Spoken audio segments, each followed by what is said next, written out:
കേരളത്തിൻ്റെ വികസനം U D എഫും എൽ ഡി എഫും വളരെയധികം ഇപ്പോൾ പറഞ്ഞല്ലോ.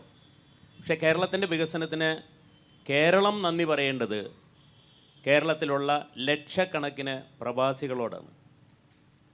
കാരണം കേരളത്തിലെ ലക്ഷക്കണക്കിന് പ്രവാസികൾ പുറത്തു പോവുകയും വിവാഹം കഴിച്ചിട്ടും വിധവകളെ പോലെ കഴിഞ്ഞ ഇതുപോലെ ലക്ഷക്കണക്കിന് സ്ത്രീകളുടെ കണ്ണുനീരാണ് ഈ കേരളത്തിൽ ഇന്ന് കാണുന്ന എല്ലാ വികസനവും.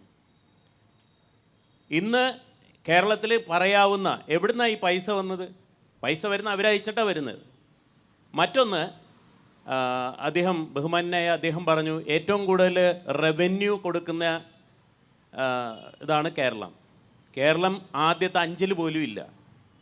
ഏറ്റവും കൂടുതൽ റവന്യൂ കൊടുക്കുന്നത് ആദ്യത്തെ മഹാരാഷ്ട്രയാണ്. മഹാരാഷ്ട്ര, കർണാടക, ഗുജറാത്ത്, തമിഴ്നാട്, ഹരിയാന, ഇവരാണ് 5 ടോപ്പ് 5.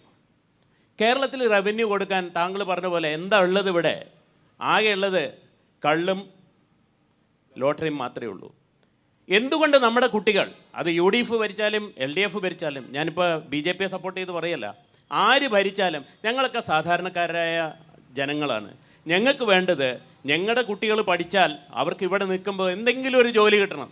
ഇവിടെ എന്താ ഉള്ളത്? ഏതെങ്കിലും ഇൻഡസ്ട്രി ഉണ്ടോ? ഇവിടെ ഉള്ളത് മുഴുവൻ എന്താ? സർവീസ് ഇൻഡസ്ട്രി മാത്രമേ ഉള്ളൂ. സർവീസ് ഇൻഡസ്ട്രി എന്ന് പറഞ്ഞാൽ ഇവിടെ ഏറ്റവും കൂടുതൽ ഹോട്ടലുകൾ, ആസ്പത്രികൾ, അതുപോലെയുള്ളത് മാത്രമേ ഇവിടെ നടക്കുന്നുള്ളൂ. അല്ലാതെ എന്താണുള്ളത്?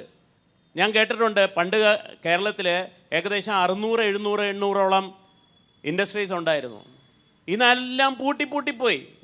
ആര് തുടങ്ങും ഇവിടെ? ആരിവിടെ തുടങ്ങും? തുടങ്ങിയ 2 ദിവസം കഴിയുമ്പോൾ അതിൻ്റെ മുന്നിൽ കൂടി വരും. അപ്പോൾ ശരിക്കും പറഞ്ഞു കഴിഞ്ഞാൽ കേരളത്തിന് കടമാണ്.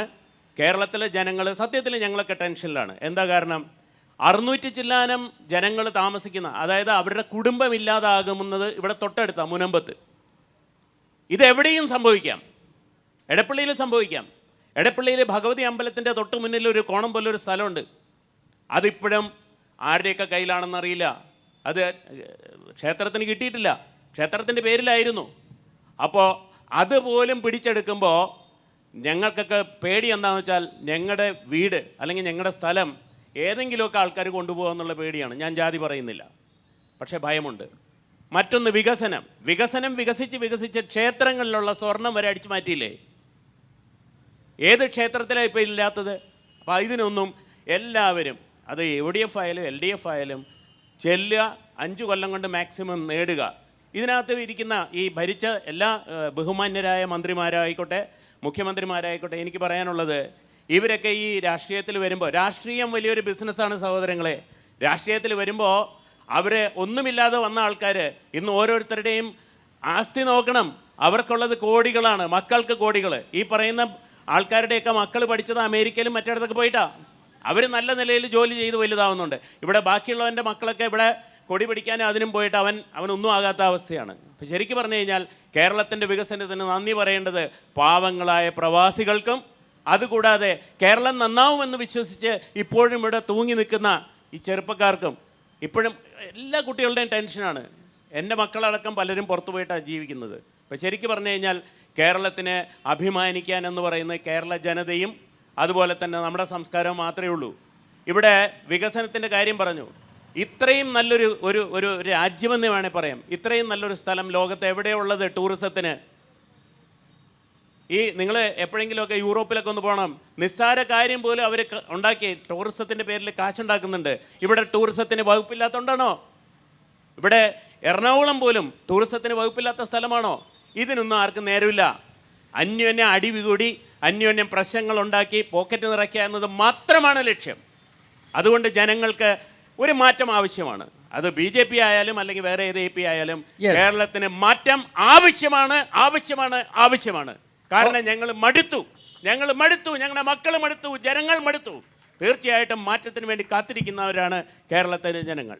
ഓക്കെ, താങ്കളുടെ അഭിപ്രായത്തോട് 100% യോജിക്കുന്നു. റിനീഷ്, ഒരു സാധാരണ മലയാളിയുടെ, ഒരു ശരാശരി മലയാളിയുടെ ആകുലത, ആശങ്ക, അതാണ് അദ്ദേഹത്തിലൂടെ നമ്മളിപ്പോൾ കേട്ടത്. അല്ലാതെ പറയാൻ പറ്റുമോ?